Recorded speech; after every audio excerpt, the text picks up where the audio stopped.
subscribe to Storylab. Now, let's begin this one. The rain hammered against the windshield of Raymond Chambers' pickup truck as he drove through the darkening Tennessee hills. His phone sat in the cup holder, silent for now, which was exactly how he preferred it. 4 states away from home, consulting on a private security contract that paid well enough to keep his daughter Emma comfortable at college. At 42, Raymond had traded his Marine Force recon days for the quieter life of a contractor, though the scars on his knuckles and the way his eyes never stopped scanning told a different story. The job site had been a bust. The client wanted him to assess their warehouse security, but Raymond could tell within an hour that what they really wanted was someone to help them hide whatever illegal operation they were running. He'd walked away, pocketed his consultation fee, and started the long drive back to North Carolina. He'd be home by midnight if he pushed it. His phone buzzed. Emma. He smiled despite his exhaustion and hit the speaker button. Hey, sweetheart. You calling to tell me you aced that chemistry exam? Silence. Then breathing. Heavy, panicked breathing. Dad. Her voice came out strangled, barely above a whisper. Dad, oh God. Raymond's entire body went rigid. His hand tightened on the wheel. Emma. What's wrong? There are men outside. I can see them through the window. 8 of them, Dad. They have machetes. They're surrounding the house. There. Glass shattered in the background. Emma screamed. They're breaking in. Dad, help me. Help me. Emma. Emma. Raymond yanked the truck to the side of the road, his mind already calculating. 6 hours away. 6 hours. Lock yourself in the safe room. Now. Go. There's no time. They're coming through the kitchen. More crashing. Men's voices, cruel laughter. Daddy. The line went dead. For 3 seconds, Raymond Chambers sat perfectly still. His training kicked in, overriding the primal terror that threatened to consume him. Panic got people killed. Cold calculation kept them alive. He pulled up his contacts, scrolling past hundreds of numbers until he found the one labeled Broken Arrow. He'd set it up years ago, hoped he'd never need it. His thumb hit the call button. 1 ring. 2 rings. Minor. The voice on the other end was gravel and bourbon. Douglas. It's Raymond. Emergency protocol. My address. Now. Raymond? What? 8 hostels. My daughter. My house. Now. He rattled off his home address in Asheville. I'm 6 hours out. Say less. Douglas Minor's voice changed, became the voice of a man who'd cleared buildings in Fallujah and Helmand Province. I'm calling the boys. We'll be there in 20. Raymond ended the call and slammed his foot on the accelerator. The truck surged forward, engine roaring. 90 miles per hour on these back roads was suicide, but he didn't care. Behind him, the job site and everything else in his civilian life disappeared. Ahead of him, something darker than anything he'd faced in his military career waited. His mind raced as he drove, thinking about Douglas Minor and the others. His old team. They'd scattered after their discharge 5 years ago, but they'd made a pact. If anyone needed them, really needed them, they'd come. No questions. Patrick Frank had settled in Charlotte, running a gym. Ben Tran worked as a wilderness guide in the Smokies. Mitch Monroe had taken a job as a paramedic in Asheville, close enough to Raymond that they still grabbed beers monthly. All within an hour or 2 of his house. All trained killers when they needed to be. Raymond's knuckles were white on the steering wheel. He thought about Emma, just 19, home for the weekend from UNC Chapel Hill. Bright, funny, strong like her mother had been before cancer took Trisha 3 years ago. Emma had Trisha's eyes, that same fierce determination. She wanted to stay home this weekend, work on her English paper in peace and quiet. He should have been there. Should have stayed home. Should have. No time for should-haves. He forced himself to think tactically. 8 men with machetes. Not guns, machetes. That meant something. Professional hitmen used guns. Thugs used whatever they could get. Machetes suggested violence, terror, making a statement. But who would want to make a statement against him? The answer came to him like ice water in his veins. Dwight Benjamin. 3 years ago, Raymond had testified in a federal case. His last mission with Force Recon had gone sideways when their target, an arms dealer named Dwight Benjamin, had turned out to have connections to a corrupt Army colonel. Raymond's team had been ordered to stand down, let Benjamin walk. Raymond had refused. He'd gathered evidence, gone to the FBI, put Benjamin and his military protector behind bars. Benjamin had sworn revenge from the courthouse steps. I'll burn everything you love, Chambers. Everyone you love. Raymond had taken the threat seriously enough to install a security system, to train Emma in basic self-defense, to keep a go-bag ready. But prison was supposed to be the end of it. He'd checked 3 months ago. Benjamin was still locked up in federal prison in Virginia, serving 20 years. Unless something had changed. His phone rang again. Mitch Monroe. Ray. We're rolling. Patrick and Ben are with me. Douglas is picking up some equipment from his place. ETA to your house is 18 minutes. 8 hostiles, Raymond said, his voice mechanical. Armed with bladed weapons. Unknown training level. Emma is inside. She was on the phone with me when they breached. We understand. Mitch's voice was steady, professional.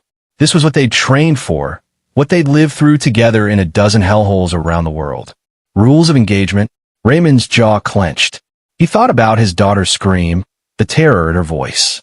Protect Emma. Eliminate all threats. No prisoners. Copy that. Ray. Mitch hesitated. We won't let anything happen to her. I know. I'll be there in 6 hours. Call me when it's done. He pushed the truck harder, weaving through traffic, his entire world narrowed to the road ahead and the hell unfolding in his home.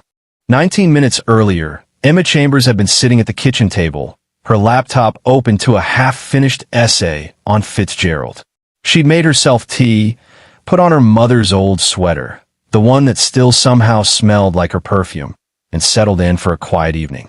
Her father was away, but she liked having the house to herself sometimes. It felt grown-up, responsible. The first sign of trouble was the dogs going silent. Their neighbors, the Walton family, had 2 German shepherds that barked at everything. Emma had grown so used to their noise that she only noticed when it stopped. Abruptly, both dogs quiet at the same time. She looked up from her laptop, frowning. Through the kitchen window, she could see the tree line at the back of their property. Movement. Just shadows at first, but then they emerged. Men, 8 of them, spread in a tactical formation that Emma recognized from all the times she'd watched her father train. They were dressed in dark clothes, faces covered with bandanas. Each one carried a machete, the blades glinting in the security lights. Emma's training kicked in. Don't freeze. Don't scream. Act. She grabbed her phone, dialed her father, kept her voice low as she moved away from the windows. Her hand shook as she explained what she was seeing.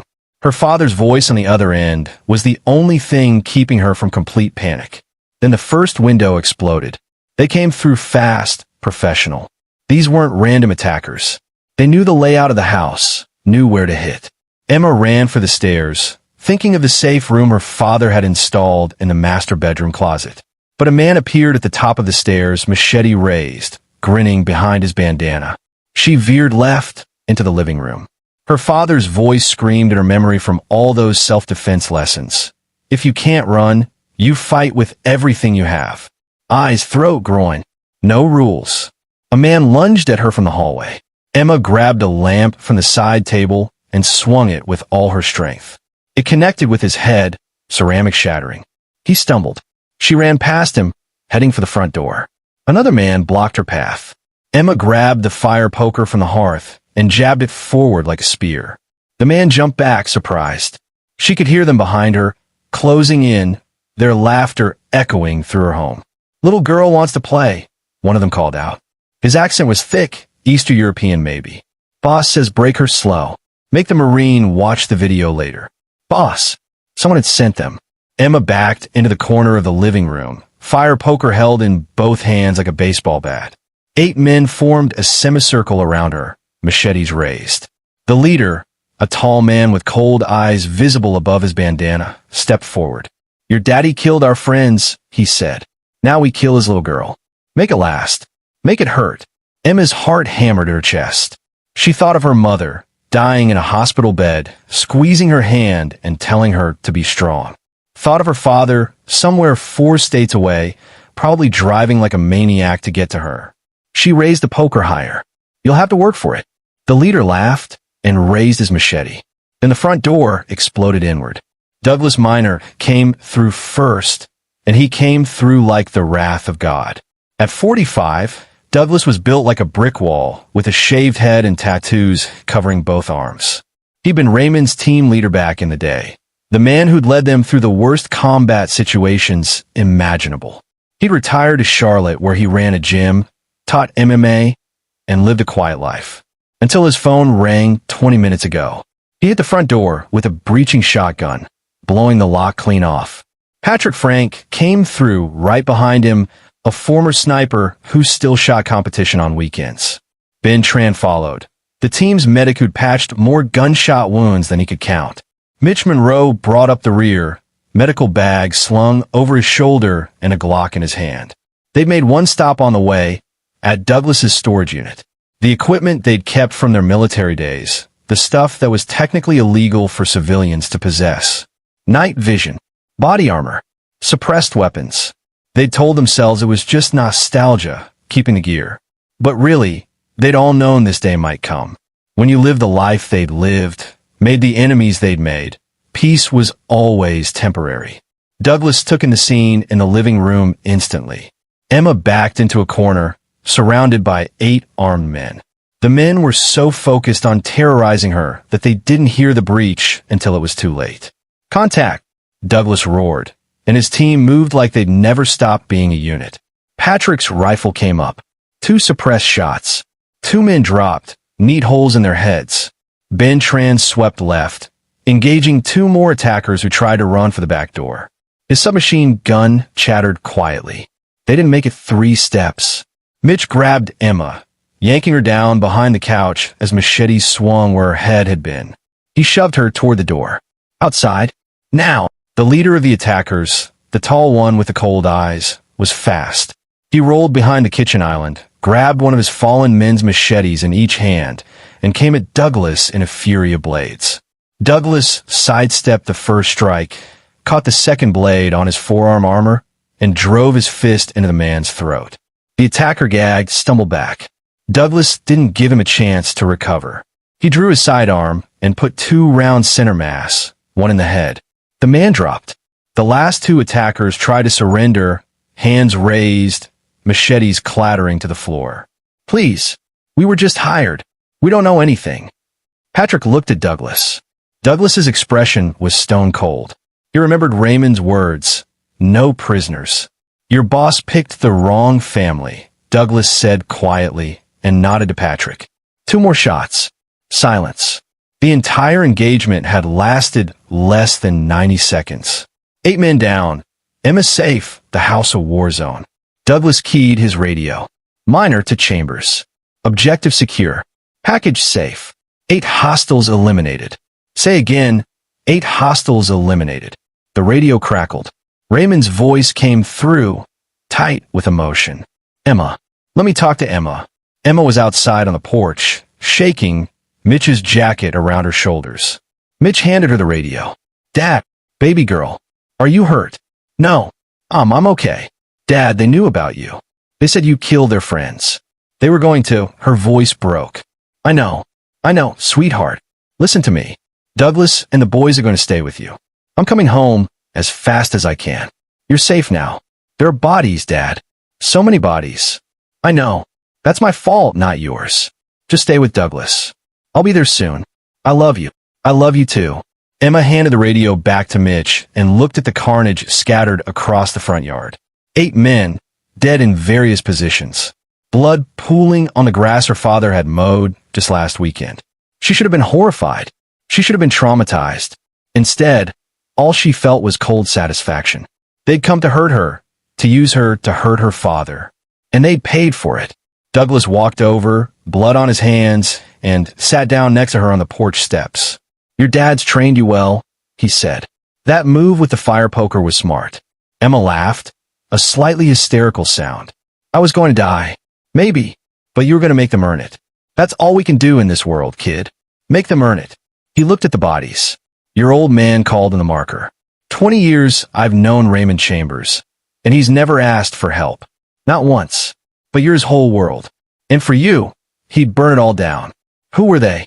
We're going to find out. And when we do, Douglas's expression went hard.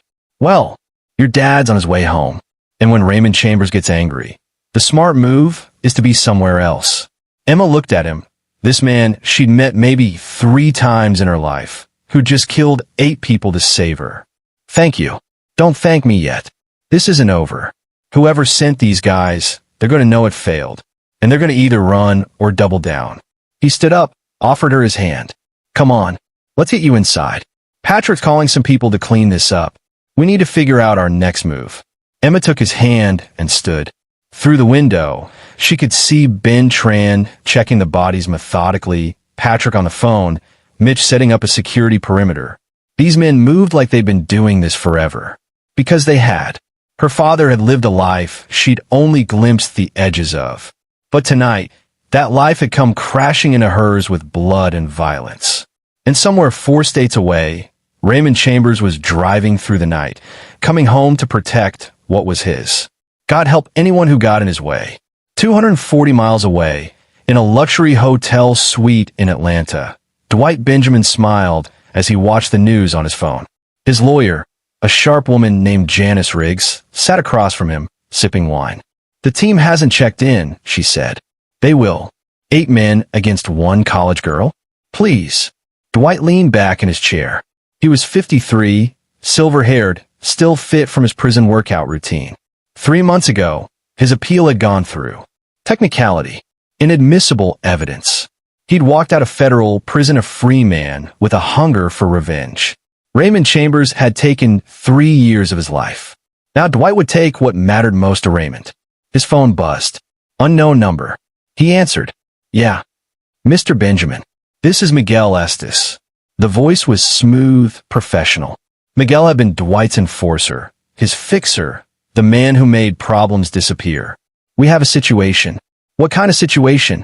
The team is dead. All 8 of them. And the girl is fine. Dwight sat up straight. That's impossible. She was alone. She wasn't. Chambers called in reinforcements. Old military buddies. They hit the team fast and hard. Professional work. No survivors. Dwight's hand tightened on his phone. Where's Chambers now? Driving home. He was 4 states away when it went down. We estimate he'll arrive at his house in about 4 hours.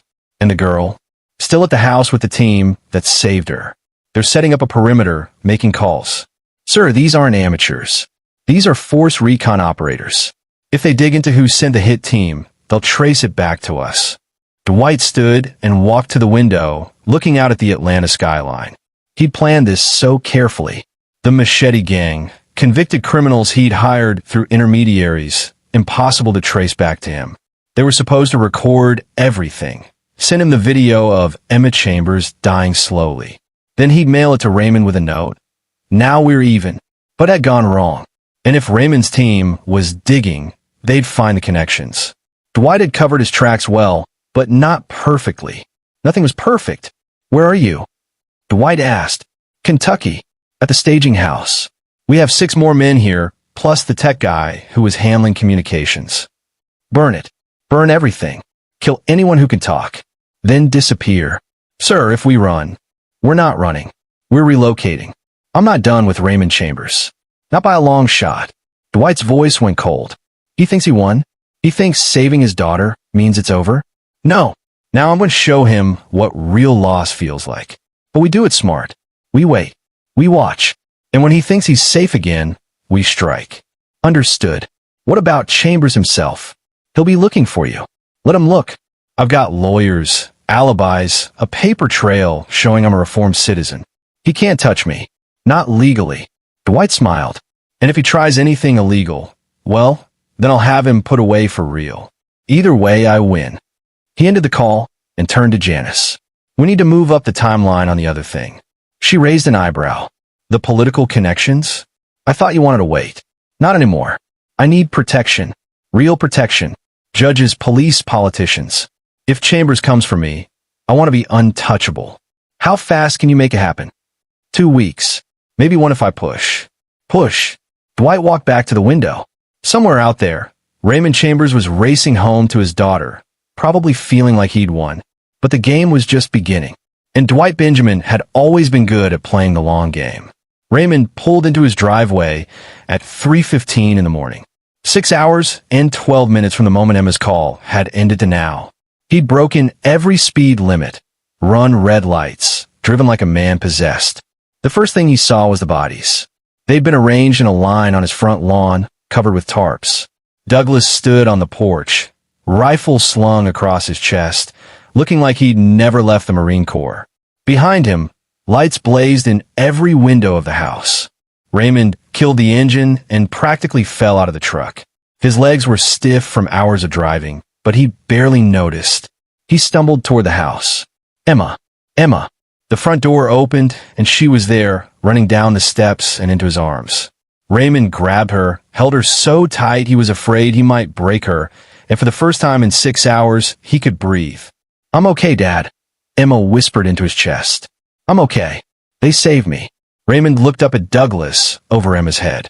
His old team leader nodded once. No words needed. They'd done what Raymond would have done if he'd been here. They'd eliminated the threat with extreme prejudice.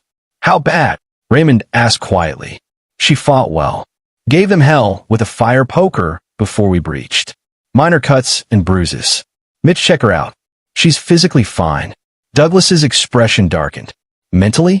That's going to take time. She saw things tonight, Ray." Raymond pulled back slightly, looked at Emma's face.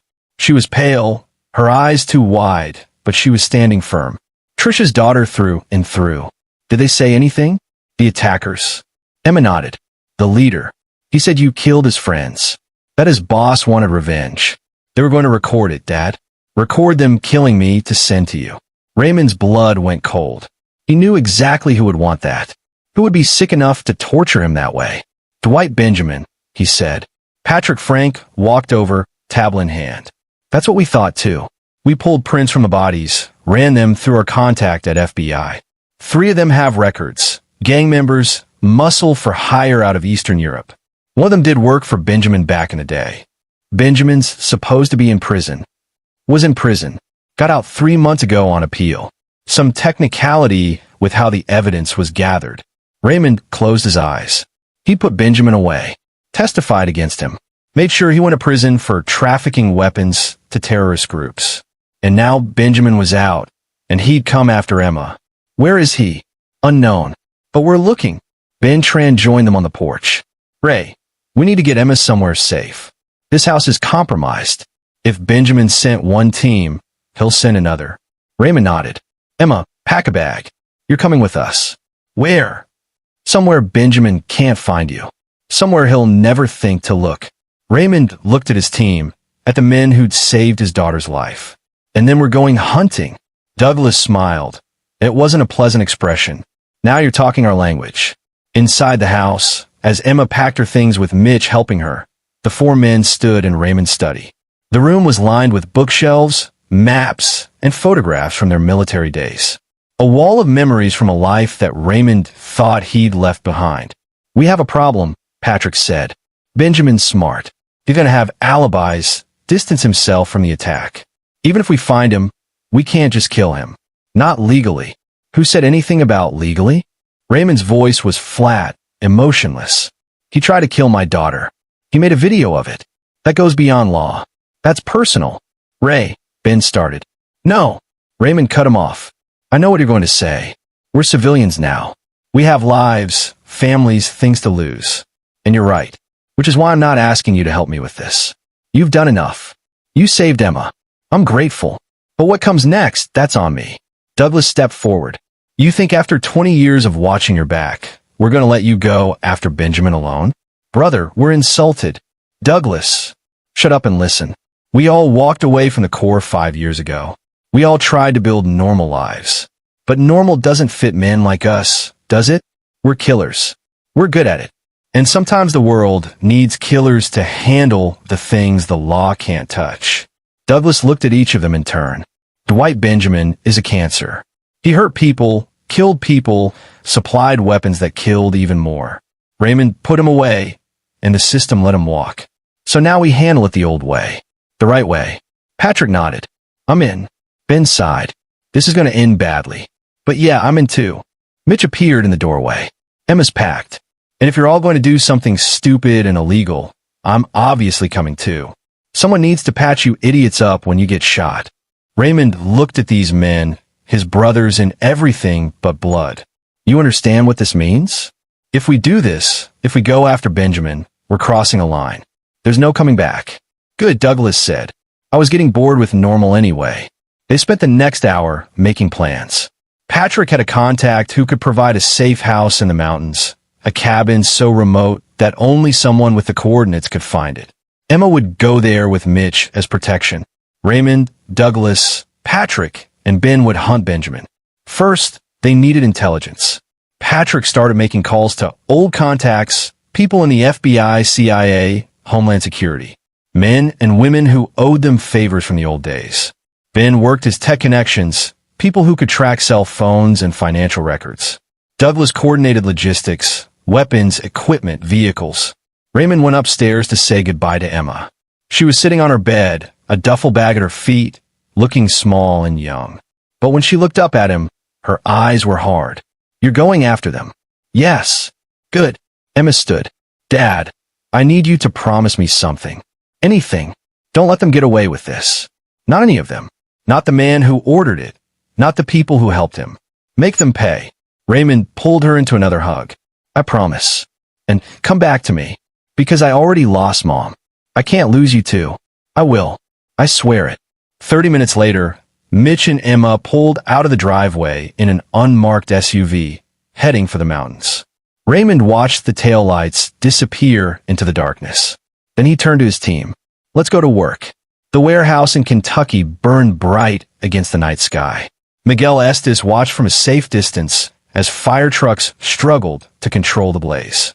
Inside that building had been all the evidence connecting Dwight Benjamin to the attack on Emma Chambers. The computers, the financial records, the 6 remaining hired guns who'd been part of the operation. All of it gone. Ashes. Miguel's phone buzzed. Dwight. It's done, Miguel reported. Complete loss. Fire marshal will rule it accidental, electrical fire. No evidence, no witnesses. Excellent. And the men? They were inside when it started. Made it look like they were squatting, probably smoking, knocked over something flammable. Tragic accident. You're sure Chambers can't trace this back to me? Miguel hesitated. That was the question, wasn't it? Raymond Chambers wasn't a normal angry father. He was force recon, a man trained to hunt people in the worst conditions imaginable. And now he had a team of similar men helping him. Sir, I need to be honest. Chambers is good. His team is good. If they dig deep enough, they'll find connections. Maybe not direct connections to you, but enough to point them in your direction. Then we need insurance. What about the Asheville police? Can we get them involved? Already working on it. I have a contact in the department, a lieutenant named Harvey Henson. He's dirty, on our payroll for years. I'll have him open an investigation into the attack, make it look like the house was hit by a random gang. If Chambers starts poking around, asking questions, Harvey will tip us off. Good. What about my protection? Janice has been busy. She's got meetings set up with 3 state senators, a federal judge, and a police commissioner. All friendly to our cause, all willing to provide cover if needed. But sir, this is going to cost us. A lot. I don't care what it costs. Chambers is coming for me. I can feel it.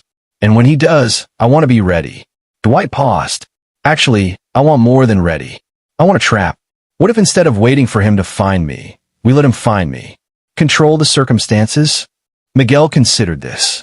You want to bait him? Exactly. We give him a trail to follow, let him think he's hunting me, and then we spring the trap. Use his anger against him.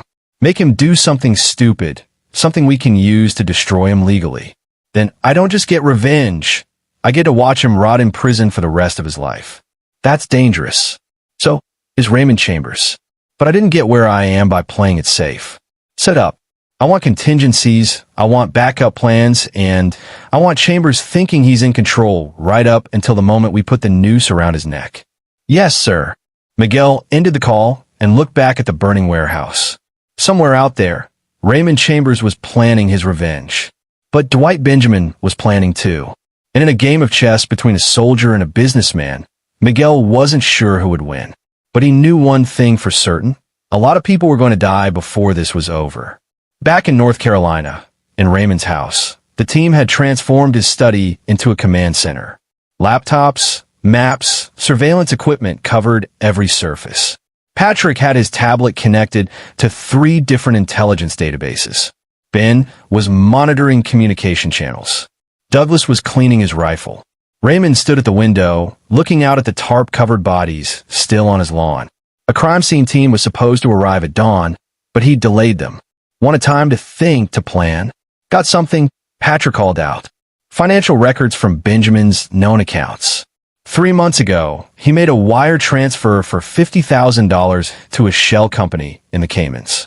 That shell company then made payments to a security firm in Eastern Europe, the same firm that employed 3 of our dead guys. Direct connection, Ben said. That's prosecutable. Not quite, Patrick corrected. The shell company has 3 layers of ownership. Could take months to prove Benjamin controls it, and by then he'll have moved everything. We need more. What about physical locations? Raymond asked. Where is Benjamin right now? Credit card activity places him in Atlanta 3 days ago. After that, nothing. He's gone dark, so he knows we're coming. He's preparing. Douglas set down his rifle. Then we need to make him think he's safe. Make him overconfident. Give him a win. Raymond turned. What do you mean? Right now, Benjamin thinks his attack failed. He's probably scrambling, covering tracks, expecting us to come at him hard. What if instead, we make him think we're not coming? Make him think we bought the random gang story, that we're standing down. He'll never believe that. Maybe not, but might buy us time. If he thinks we're playing defense instead of offense, he'll make mistakes. Get sloppy. Raymond considered this. It went against every instinct he had. If you want to hunt Benjamin down right now, put a bullet in his skull, watch him bleed out. But Douglas was right. Rage made you predictable, and predictable got you killed. Fine. We play defense. Publicly. Emma's in the safe house. We're cooperating with police. Grieving father who's just glad his daughter is alive. He looked at each of them. But privately we dig. We find every connection, every person who works for Benjamin, every place he might hide. And when we have him cornered with no way out, then we strike. Now you're thinking tactically, Douglas approved. Ben pulled up something on his computer. How about another angle? Benjamin didn't just walk out of prison on his own. Someone helped him.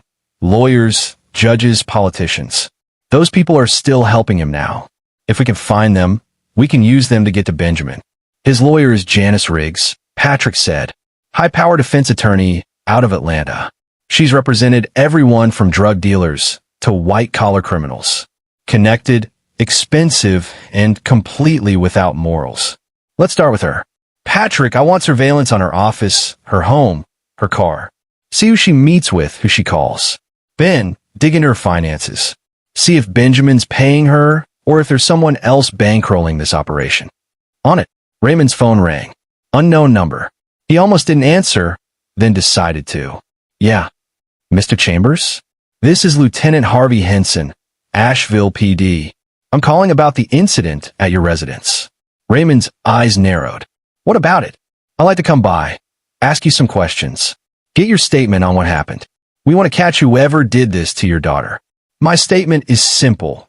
8 men attacked my house, tried to hurt my daughter, and they got what they deserved.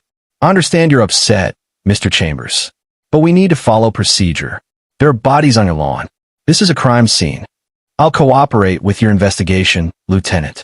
But right now, my priority is my daughter's safety. Of course. Of course. How is she? The report said she wasn't injured. Something in Henson's voice made Raymond's instincts flare. Too interested. Too specific. He looked at Douglas and mouthed. Trace this call. Douglas immediately got to work on another laptop. She's fine. Shaken up but fine. Good, good. And where is she now? We'd like to get her statement as well. She's somewhere safe. I'll bring her in when I'm confident there's no more danger. Mr. Chambers, I need to stress that we can provide police protection.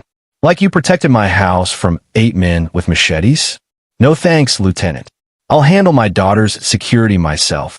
There was a pause. Sir, I understand you're military, but this is a civilian matter now. We need you to let us do our jobs. I'm letting you do your jobs. Feel free to investigate. Process the crime scene. Hell, throw a parade for the men who saved my daughter. But don't tell me how to protect my family. Are we clear? Another pause.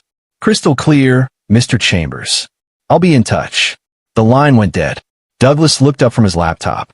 Call was routed through 3 different cell towers, but I got a location. He was calling from downtown Asheville. But Ray? Something's off. That call lasted exactly 2 minutes and 15 seconds. Just long enough to keep you on the line, but not long enough to fully trace. Like he knew what he was doing. He's working for Benjamin, Raymond said with certainty. That wasn't a cop trying to solve a crime. That was a spy trying to gather intelligence on Emma's location. Then Benjamin's reach is deeper than we thought, Patrick said. He has local police in his pocket, which means we can't trust any official channels. No police, no FBI, nothing. This is black ops from here on out. We find Benjamin ourselves, and we handle him ourselves. Ben pulled up a news screen. Just got Janice Riggs' phone records. She made a call 20 minutes ago to an unknown number. Want to bet that number is Benjamin. Can you trace it? Working on it. Give me 10 minutes. While Ben worked, Raymond walked back to the window. Dawn was breaking over the mountains, painting the sky in shades of pink and gold. Beautiful morning. The kind of morning Trisha used to love when she'd sit on the porch with her coffee and just watch the world wake up. She'd been gone 3 years, but Raymond still felt her presence sometimes. Especially now. She would have known exactly what to say to Emma, how to comfort her. Raymond was good at many things, but comfort wasn't one of them. Got it, Ben announced. The number Riggs called belongs to a burner phone, but it pinged off a cell tower in Savannah, Georgia. If I had to guess, that's where Benjamin is hiding. Savannah. Raymond pulled up a map on his phone. 250 miles south. 5-hour drive. Or a 3-hour drive if you're crazy, Douglas added with a grin. And we are definitely crazy. We need more intel before we move. Savannah's a big city. We can't just drive there and hope to stumble across Benjamin. Patrick, reach out to your contact at Fort Stewart. See if they have any assets in Savannah who owe us favors. Ben, keep monitoring Riggs communications. And Douglas, already packing the gear. We're taking the van this time, the one with the fake courier service logo. Less conspicuous than 4 guys in tactical gear. Raymond nodded. We leave in 2 hours. That gives us time to. His phone buzzed. Text message from an unknown number. He opened it. It was a photograph. Emma, walking into the safe house in the mountains. Taken from a distance, but clear enough. And under the photo, a message. I know where she is. I can reach her anytime I want. But I'm a sporting man, Raymond. So here's the deal. You come to me, alone, and I'll leave her out of this. You and me, we settle this face to face. Or I send another team, and this time they won't fail.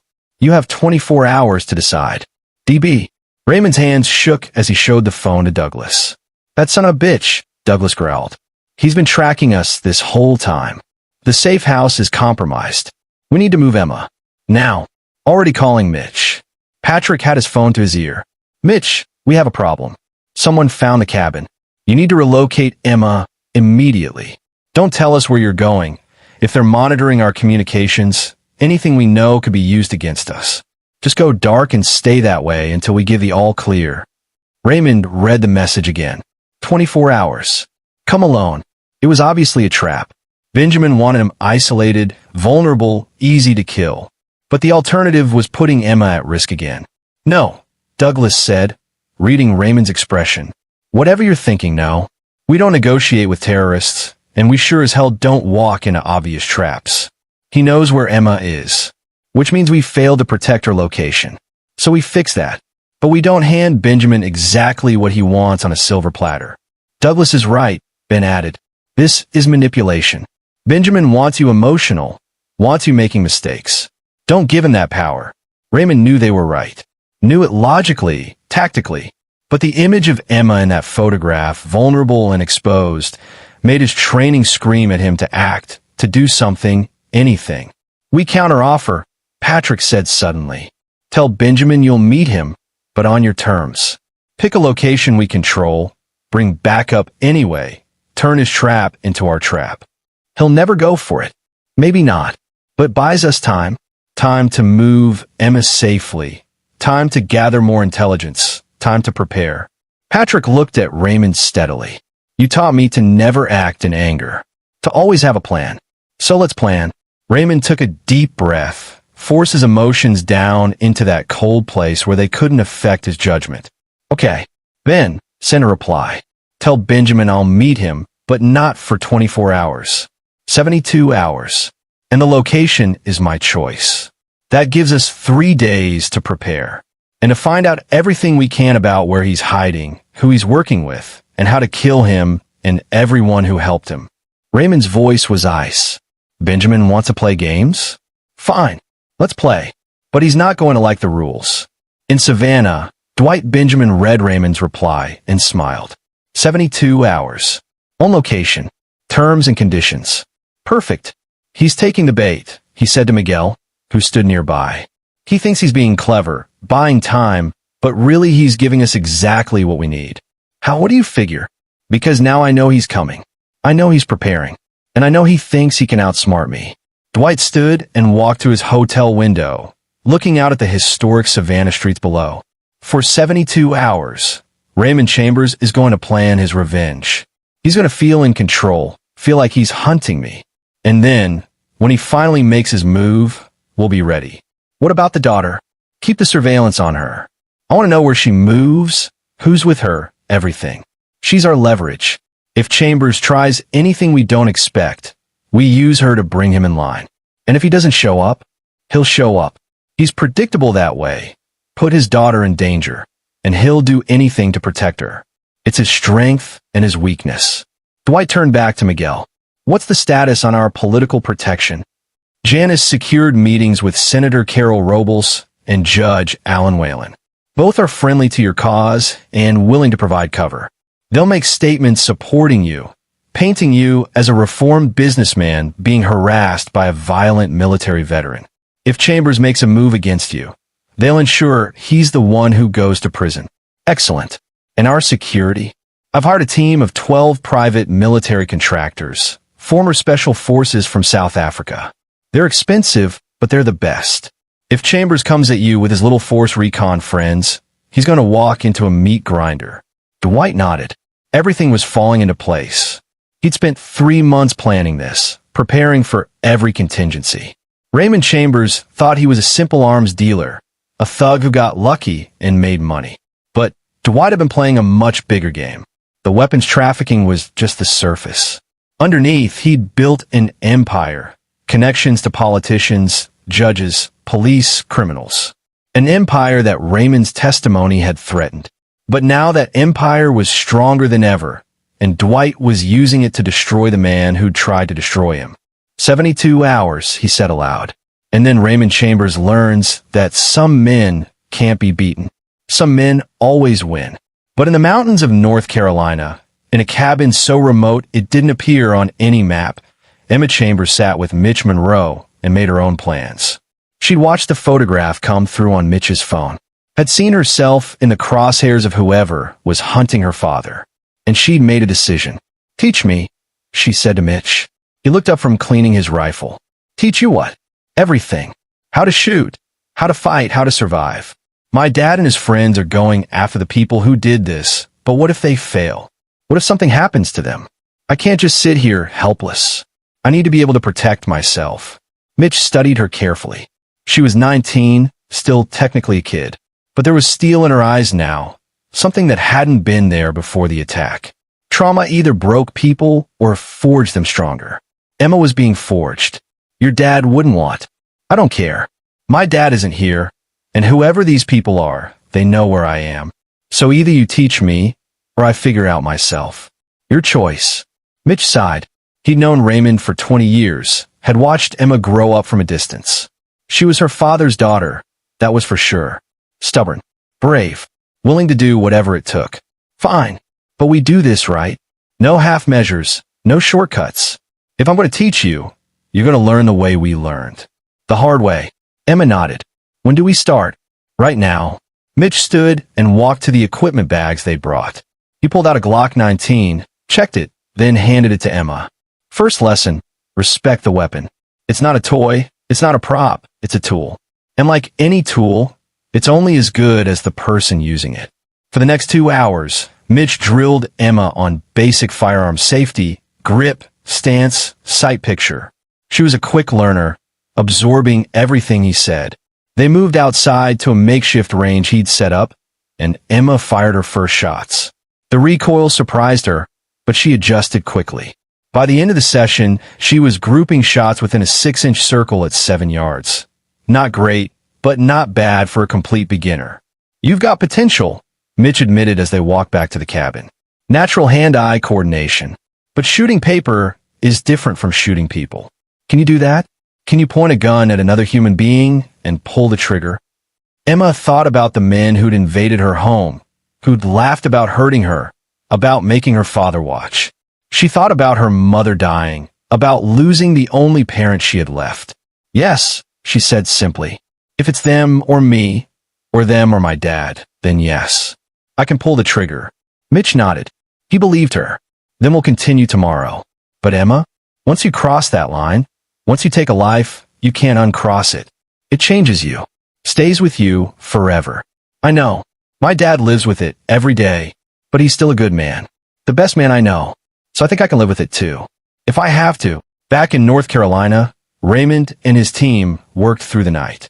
Patrick had contacted an old friend from Fort Stewart who provided satellite imagery of Savannah, specifically focusing on areas where a man like Benjamin would hide.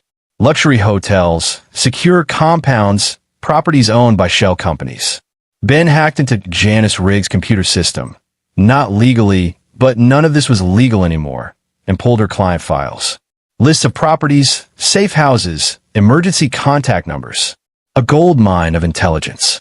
Douglas assembled their gear. Rifles, body armor, flashbangs, breaching equipment. Everything they need for what was essentially an assassination mission. And Raymond planned the operation itself. Every detail, every contingency, every what-if scenario. He'd done this 100 times in the military, planned raids on terrorist compounds and drug labs and enemy strongholds. This was no different, except it was. Because this time it was personal. This time he was fighting for his daughter, his family, everything he had left in the world. By dawn of the second day, they had a plan. 3 potential locations where Benjamin might be hiding. A timeline. Entry points, extraction routes, fallback positions. It was a good plan, solid and professional. But Raymond knew that no plan survived first contact with the enemy. Something would go wrong. Someone would get hurt. He just had to make sure it wasn't one of his team. "We move tomorrow night," he told Douglas, Patrick, and Ben as they gathered around the table. 24 hours before Benjamin's deadline. He'll be expecting us to wait, to come on his schedule. So we don't. We hit him fast, hard, and when he's not ready. What about Emma? She stays with Mitch. They're off-grid, untraceable. By the time Benjamin realizes what's happening, it'll be too late for him to use her as leverage. Patrick pulled up a satellite image. Benjamin's most likely location is here, a waterfront estate owned by one of Riggs' shell companies. It's got security, but nothing we can't handle. 4-man entry team. We breach at midnight, clear the building, neutralize all hostiles. And Benjamin? Raymond's expression was cold. Benjamin doesn't leave that building alive. They spent the rest of the day in final preparations. Checked weapons, ran through entry drills, memorized the building layout. By the time night fell, they were ready. Raymond stood outside his house one last time, looking at the yard where 8 men had died trying to hurt his daughter. Somewhere, Dwight Benjamin was sitting comfortably, thinking he'd won, thinking he was untouchable. He was about to learn differently. "Let's go hunting," Raymond said, and climbed into the van. As they drove south toward Savannah, toward the final confrontation, none of them spoke. There was nothing left to say. They were operators on a mission, professionals doing a job. But in Raymond's mind, only one thought repeated over and over. Benjamin hurt my daughter. Now he pays. And in the mountains, Emma Chambers practiced with her Glock, putting round after round into a target, preparing for a day she hoped would never come, but knew might be inevitable. The final battle was approaching. And when it was over, only one side would walk away. Raymond Chambers intended to make sure it was his side. End of part 1. The waterfront estate sat dark and quiet under the Georgia moon. Raymond and his team observed from a boat 200 yards offshore, using night vision to scan the property. Douglas counted 6 guards, 4 perimeter, 2 at the main entrance. Professional, alert, but not military trained. They moved in predictable patterns, checked their phones too often, stood in lit areas instead of shadows. Amateurs pretending to be professionals. Private security company, Patrick whispered, his sniper rifle trained on the nearest guard. Probably don't even know who they're protecting. Just following orders. Can you take them quietly? Raymond asked. All 6. Give me 3 minutes.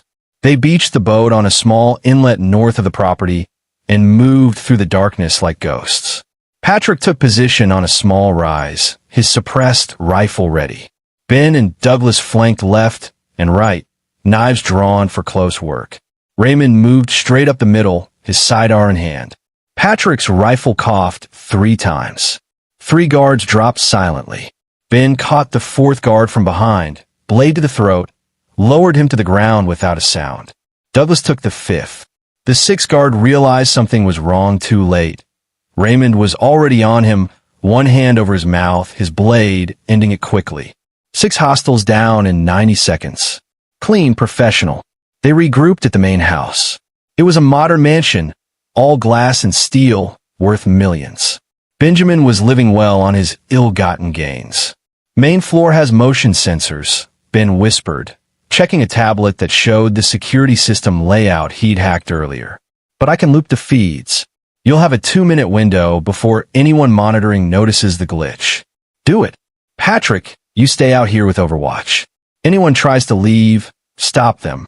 Douglas, Ben with me. We clear room by room, find Benjamin. In this. They breached through a side door, moving in tactical formation. The house was enormous. 12,000 square feet of luxury. Marble floors, expensive art, floor-to-ceiling windows overlooking the water. Money everywhere, but no signs of life. Too quiet. Too easy. Raymond's instincts screamed at him, but they were committed now. They cleared the first floor. Living room, kitchen, study, nothing. Second floor had 6 bedrooms, all empty. They found evidence of recent occupancy, clothes in closets, food in the kitchen, laptops still warm, but no people. Where the hell is everyone? Douglas muttered. They found the basement entrance hidden behind a wine rack. Stairs led down into darkness. Raymond descended first, his weapon up, finger on the trigger. The basement was finished like a command center. Multiple computer screens, surveillance equipment, and in the center of the room, sitting calmly in a leather chair, was Dwight Benjamin. Raymond. Benjamin smiled, spreading his hands. Right on time. Well, actually you're early. I expected you tomorrow, but I should have known you'd try to be clever. Raymond's gun came up, aimed at Benjamin's head. Give me one reason not to pull this trigger. I'll give you 3. Benjamin pressed a button on his chair. The screens behind him lit up. One showed Emma in the mountain cabin, crosshairs centered on her head. Another showed Miguel Estes and 4 armed men outside that cabin. The third showed Lieutenant Henson and a SWAT team gathered a block away from Raymond's house in Asheville. You see, I knew you'd come. Knew you'd bring your little team. So I prepared. Benjamin leaned forward. Right now, my man Miguel is ready to breach your safe house and kill your daughter.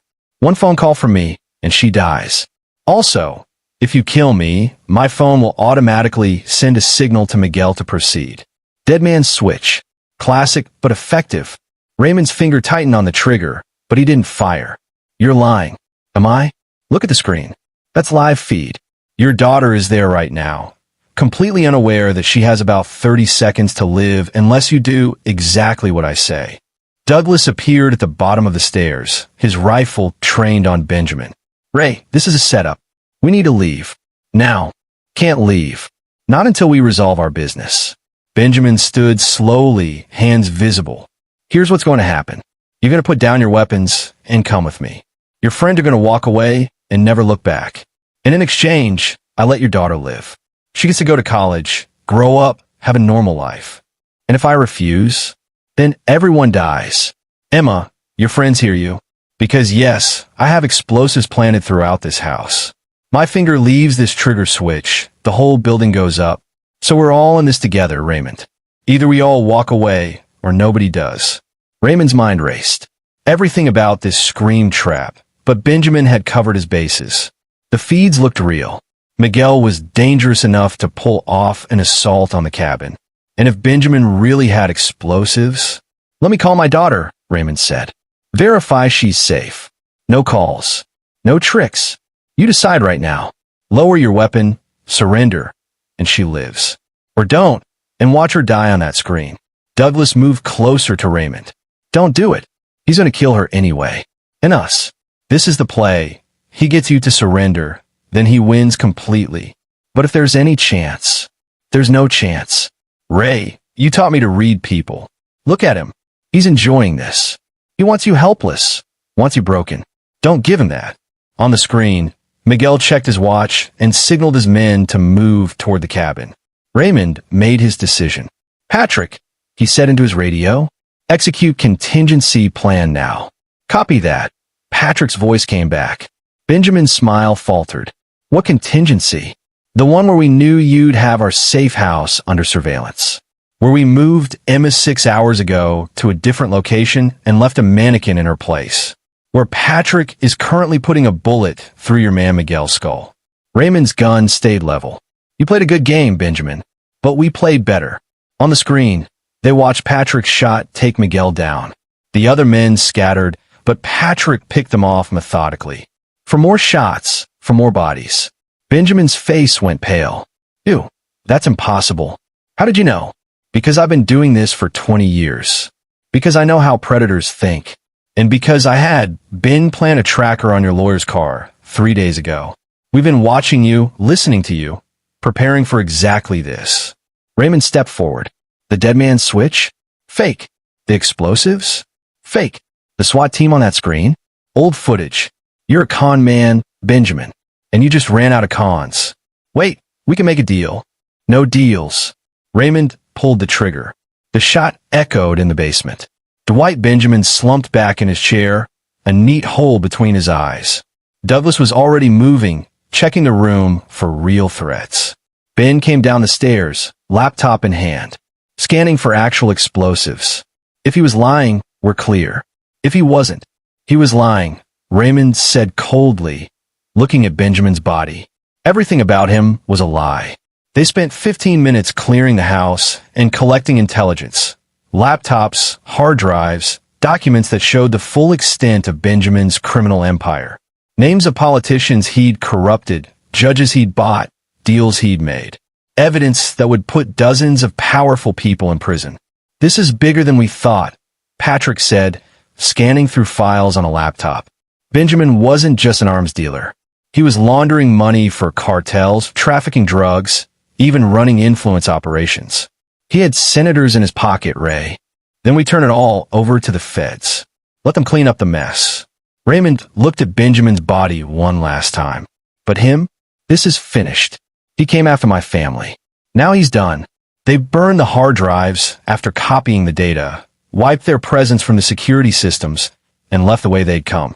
The bodies of the guards were unfortunate collateral. They'd been in the wrong place, working for the wrong man. But Raymond couldn't bring himself to feel guilty. They'd chosen their path. By the time police arrived at the waterfront estate 2 hours later, alerted by a mysterious tip, all they found was Dwight Benjamin's body and evidence of a sophisticated break-in. The official story would be that he was killed by rivals in the criminal underworld, which in a way was true. Raymond and his team drove through the night, heading back to North Carolina. Nobody spoke much. They'd crossed lines tonight, killed people, committed crimes that could put them away for life. But Emma was safe. That was all that mattered. They reached the real safe house, a cabin Ben owned in the Tennessee mountains, just after dawn. Mitch met them at the door. She's inside. Safe.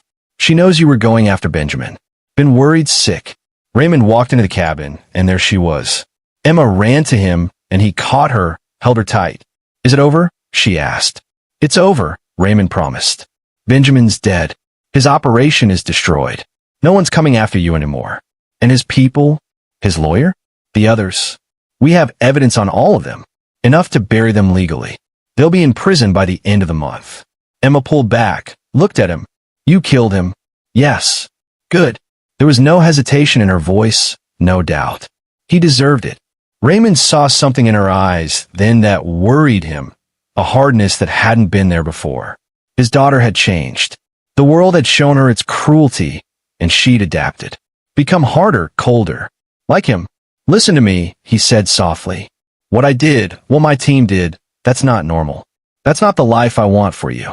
You're going back to school, you're going to finish your education, have a normal life. I don't think I can go back to normal, Dad. After what I've seen, after what happened, I'm different now. I know, but different doesn't have to mean broken. Talk to someone, a therapist, someone who can help you process this. Promise me. Emma nodded reluctantly. I promise.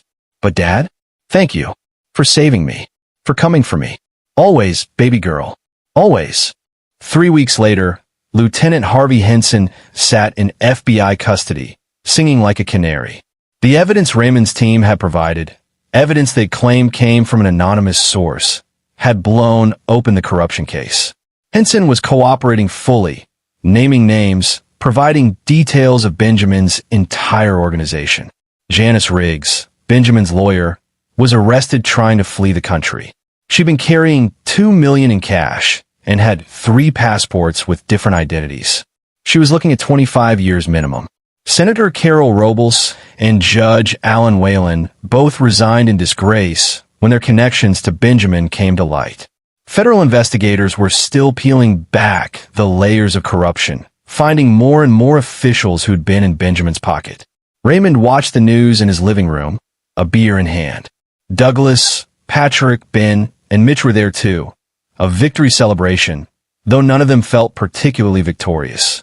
We did good work, Douglas said, raising his beer. Took down a bad man, saved an innocent girl, exposed corruption at the highest levels. That's a win. Except we also killed 11 people, Ben pointed out. Guards who were just doing their jobs. They chose to work for a monster, Mitch countered. That was their decision. Still weighs on you though, Patrick said quietly. Taking lives, even justified ones. They drank in silence for a moment. Then Raymond stood. I want to say something. What we did, what you all did for Emma, I can never repay that. You risked everything. Your freedom, your lives. You came when I called without hesitation.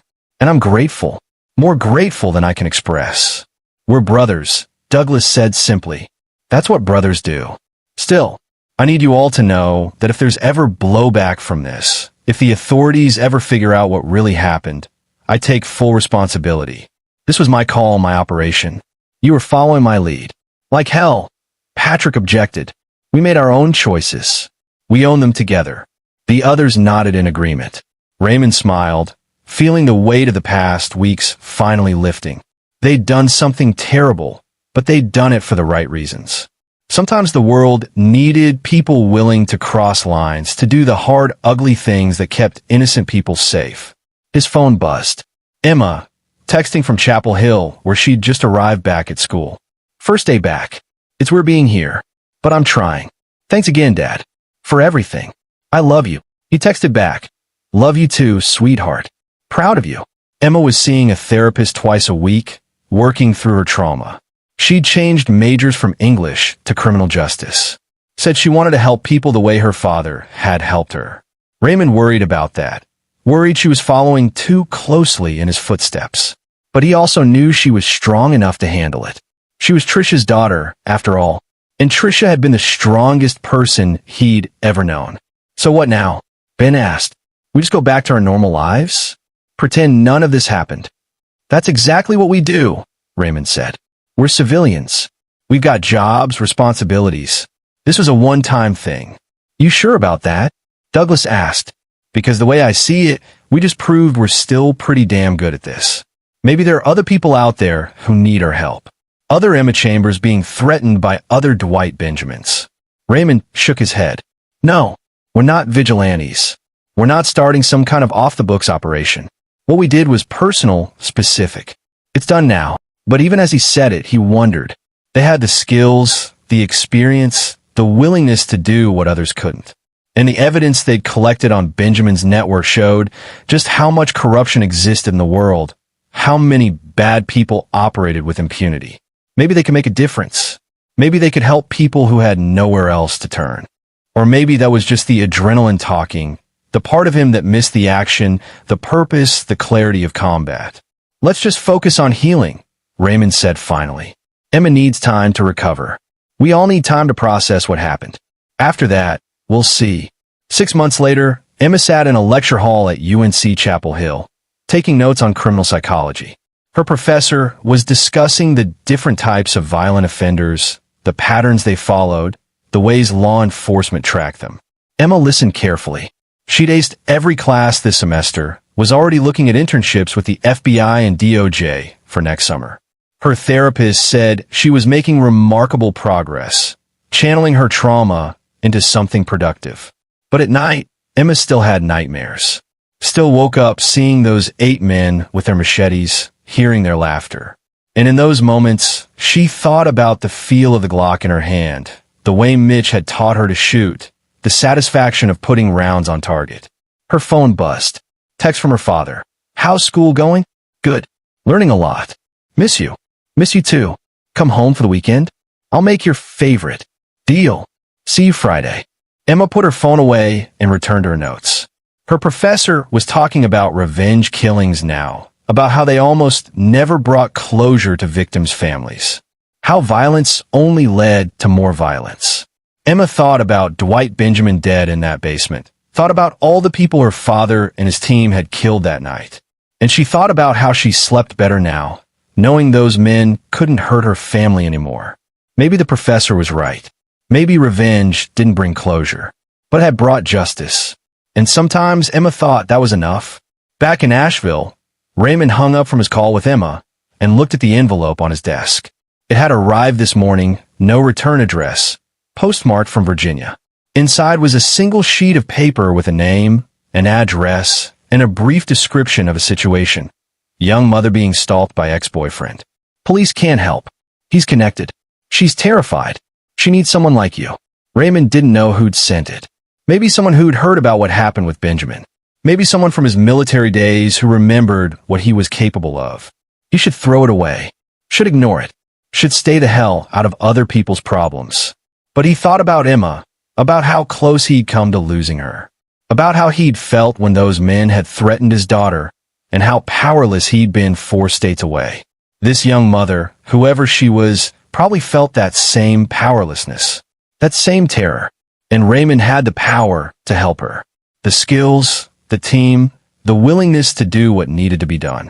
He picked up his phone, pulled up a group text with Douglas, Patrick, Ben, and Mitch. Anyone interested in grabbing beers this weekend? Got something I want to run by you all. The responses came quickly. Douglas, always. Patrick, I'm in. Ben, count me in. Mitch, what kind of something? Raymond looked at the envelope again, then at the photograph of Emma on his desk. He thought about Trisha, about the life they'd built together, about the man he'd become after losing her. He thought about justice, about right and wrong, about the thin line between civilization and chaos.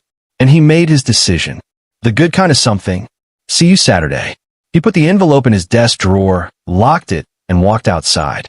The sun was setting over the mountains, painting the sky in brilliant oranges and reds. Beautiful, peaceful. But Raymond Chambers knew better than most that peace was fragile, that evil existed in the world, that sometimes good men had to do bad things to protect the innocent.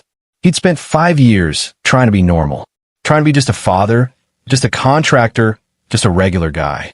But maybe normal wasn't who he was. Maybe he was always meant to be something more, something darker, something necessary. Maybe he was meant to be the man people called when they had nowhere else to turn. The man who came with no questions asked. The man who made things right, no matter the cost. Raymond Chambers, Force Recon operator. Retired from the Marines, but never truly done fighting.